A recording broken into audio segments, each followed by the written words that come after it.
देखिए, दो चीजें अलग अलग मैं देखता हूँ। एक तो जो बम्बई में जो हुआ उसको किस तरह से देख रहा हूँ मैं, और जो अब होने जा रहा है उसको मैं किस तरह से देख रहा हूँ। और जो होने जा रहा है उसका बम्बई पर के में जो हुआ उस पर क्या असर पड़ेगा, ये बड़ी चीज है। मैं पहले जो बम्बई में हुआ वो तो इन्होंने भी बताया, अनिल जी ने भी बताया, और अनुराग जी और इन्होंने, राजेंद्र ने भी बताया। मैं बताऊंगा, अपने नजरिए से बताऊंगा, इन्होंने, बिलाल साहब ने बताया। बहुत सारी चीजें 18 से 22 के बीच में इस देश में आकार लेने वाली हैं। बहुत बड़ी घटनाएं होने वाली हैं, और उसका इम्पैक्ट जो बम्बई में हुआ, बम्बई में जो भी बैठक हुई, ये निर्णय हुए, उस पर सबसे ज्यादा असर पड़ने वाला है कि वो जो स्पेशल सेशन है, स्पेशल सेशन को लेकर एक तो विपक्ष का क्या रुख रहता है, ये बड़ा इम्पोर्टेंट है। क्योंकि अभी तक जो हुए हैं स्पेशल सेशंस, केवल जीएसटी को छोड़ दें जिसमें सारे लोग थे, अ, उसके अलावा देश की आज़ादी 25 साल 50 साल आ- आदि को लेकर हुए हैं, तो वो तो कोई विपक्ष के बहिष्कार का, बहिर्गमन का कोई कारण नहीं बनता है। इस सेशन का, स्पेशल सेशन के एजेंडे पर विपक्ष का क्या रुख रहता है, वो बॉम्बे की बैठक से अभी कुछ साफ नहीं हुआ है। और आने वाले दिनों में प्रतीक्षा करना पड़ेगी कि ये, क्योंकि सरकार ने बहुत ही गोपनीयता पूरी की पूरी कायम रखी है। और ये जो स्पेशल सेशन है, ये काफी गेम चेंजर बीजेपी के लिए या विपक्ष के लिए साबित होने वाला है। जो चर्चाएं हैं वो ये कि संसद डिसॉल्व हो जाएगी, और जैसे कि कुछ जो गोदी मीडिया के चैनल्स हैं वो चला रहे हैं कि 90 दिन में देश को एक नया प्रधानमंत्री मिलेगा और कई राज्यों को नए चीफ मिनिस्टर्स मिलेंगे। इस तरह के स्कॉल्स देख रहे हैं लोग, दर्शक देख रहे हैं। ये क्या है? मतलब प्रधानमंत्री या Bharatiya Janata party special session के जरिए देश पर क्या थोपना चाहती है? मतलब बदला विपक्ष से लेना है, और कष्ट में पूरे देश को डालना है। ये एक बड़ा, क्योंकि स्पेशल सेशन में जो भी होने वाला है 5 दिनों में, वो कोई छोटी घटना नहीं होने वाली है, बहुत बड़ी घटनाएं होने वाली हैं। और उसकी बहुत बड़े पैमाने पर गुप्त रूप से तैयारियां सरकार के क्षेत्रों में की जा रही होगी। क्योंकि ये बहुत ही दुर्भाग्यपूर्ण है कि देश का एक पूर्व राष्ट्रपति, ये इतिहास में पहली बार हुआ है कि जो रिटायर्ड, मतलब जो राष्ट्रपति थे, वो नई संसद के उद्घाटन समारोह में उपस्थित थे, और वर्तमान जो राष्ट्रपति हैं वो नहीं थी, और उसके बावजूद वो पहुंच गए वहां। ये अपने आप में दुर्भाग्यपूर्ण था, राष्ट्रपति पद की गरिमा के खिलाफ था। वहां तक तो ठीक है। राष्ट्रपति की के संयोजन में, अध्यक्षता में समिति बने कि वो एक वन नेशन वन इलेक्शन के बारे में रिपोर्ट दे। इससे ज्यादा और क्या दुर्भाग्यपूर्ण हो सकता है? तो ये बहुत, मैं जो देख रहा हूँ, वो जो मुझे दिख रहा है वो ये दिख रहा है कि हमको 22 तारीख के बाद कुछ नए किस्म के डिबेट्स, नई किस्म की बातचीत, और नए किस्म के मीडिया के बारे में तैयारी रखनी चाहिए। जो हम बात कर रहे हैं मीडिया की, अभी अनिल सिन्हा जी कर रहे थे, तो अभी तो आपको और हमको सबको एक नया ऑफेंसिव देखना है। बाकी जो पूरे देश को किस तरह से आंदोलित करने वाला है, उसमें डेमोक्रेसी का क्या भविष्य होगा, इलेक्शंस का क्या होगा, क्योंकि पूरी ध्वनि सरकार की के कदमों से यह है कि वो सत्ता नहीं छोड़ना चाहती है और किसी भी कीमत पर प्रधानमंत्री पद नहीं छोड़ना चाहते हैं। ये जो इनहेरेंट है पूरी की पूरी सरकार की एक्सरसाइज में, वो डराने वाली बात है। स्पेशल सेशन डराने वाली बात नहीं है, पर उसका गुप्त एजेंडा डराने वाली बात है। और वो क्या है वो किसी को पता नहीं है। ये एक हमको जो हमारी पूरे जो डिस्कोर्स को जो चेंज करने वाला है, पॉलिटिकल डिस्कोर्स को, वो ये है जो 22 तारीख के बाद या 22 तारीख तक सामने आ जाएगा। उसमें सारी चीजें सामने आ जाएंगी कि देश में लोकतंत्र की या चुनाव का भविष्य क्या होने वाला है, कि सरकार चुनाव के जरिए सत्ता में रहना चाहती है कि कुछ एक्स्ट्रा कॉन्स्टिट्यूशनल उपायों से रहना चाहती है। बहुत सारी चीजें हैं। मतलब मैंने जैसे आज लिखा एक आर्टिकल, महिला आरक्षण विधेयक के बारे में लिखा मैंने, कुछ सीटें बढ़ाने को लेकर लिखा, बहुत सारी चीजें हैं। एक तो ये है अमरीश जी जो 22 तारीख का है। दूसरा जो बॉम्बे की जो सम्मेलन है, मैं कैसे उसको देखता हूं, ये आजादी के बाद का सबसे बड़ा प्रयोग है देश की एक नए किस्म की आजादी का। 1977 से भी अलग है, क्योंकि 1977 जो था वो 74 की उपज था और एक आंदोलन की उपज था।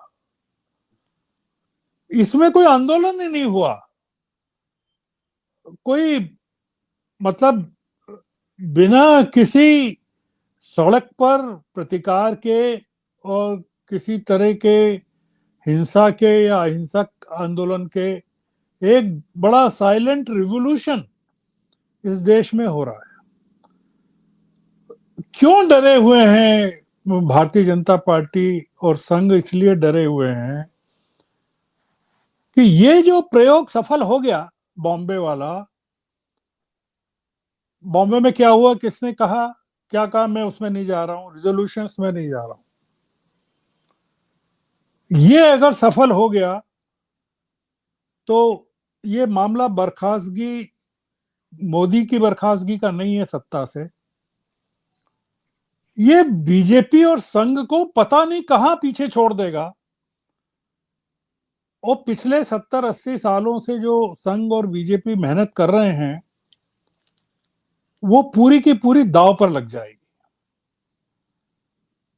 मैं इस प्रयोग को राजनीतिक से ज्यादा एक सांस्कृतिक क्रांति के रूप में देख रहा हूं, कि ये जो विभाजन की, सांप्रदायिक विभाजन की जो राजनीति चल रही है देश में, वो उस पर लगाम लगेगी। तो ये आप देखिए कि जो सत्तारूढ़ दल में दो सत्ताएं अलग अलग स्तरों पर डरी हुई हैं। एक सत्ता है जो नरेंद्र मोदी जी और उनके आसपास के लोग हैं, वो डरे हुए हैं अन्य कारणों से। पर जो 303 सांसद हैं या 302 सांसद हैं, और जो संघ है जिसके लाखों सदस्य हैं, वो जो डरे हुए हैं, वो अलग कारणों से डरे हुए हैं, वो अपने भविष्य को लेकर डरे हुए हैं। आपने देखा, अगर सुना हो तो, राहुल गांधी का जो वहां के महाराष्ट्र के कार्यकर्ताओं को जो संबोधन है, अगर वो सुनना चाहिए, उन्होंने सबसे ज्यादा अटैक संघ पर किया उसमें। पूरा का पूरा अटैक ही संघ पर किया, मतलब जो मैं उसको रिपीट नहीं करना चाहता। ये जो पूरा का पूरा जो मतलब अब जो मोदी जी के विकल्प का सवाल अब बहुत पीछे छूट रहा है। ये बॉम्बे ने जो किया है, जो एक सवाल पूछा जाता है ना कि आपके पास, विपक्ष के पास नरेंद्र मोदी का विकल्प क्या है, चेहरा क्या है, ये आप देखिए कि ये बॉम्बे ने बहुत सारी चीजों को, जो सबसे बड़ी बात है कि बॉम्बे सेशन की शुरुआत हो रही है और उन्होंने स्पेशल सेशन की घोषणा कर दी वहां, प्रहलाद जोशी जी ने ट्वीट के जरिए। बॉम्बे में उस चीज को लेकर कोई चर्चा ही नहीं की गई, मतलब कोई नोंद ही नहीं ली गई कि आप जो कर रहे हैं, क्योंकि सबको पता है। और जो इसको घोषित करने का जो कारण था वो ये था कि ये लोग पैनिक में आएंगे, हड़बड़ मचेगी, वहां सारे के सारे नेता खड़े हो जाएंगे और तहलका मच जाएगा। कुछ नहीं हुआ। और जो सबसे बड़ी बात है कि बॉम्बे की, ये है कि कांग्रेस ने, मतलब राहुल ने भी, सोनिया जी ने भी अपने आप को बिल्कुल पीछे कर लिया। आप देखिए कि जो कमेटीज हैं उसमें, और कोऑर्डिनेशन कमेटी है उसमें, और तमाम चीजों में वो आगे किनको कर रहे हैं, दूसरे दलों को कर रहे हैं। और आप ये तो नोट करने की बात है कि प्रियंका गांधी वहां उपस्थित नहीं थी, मतलब प्रियंका गांधी उपस्थित नहीं थी और कपिल सिब्बल उपस्थित थे।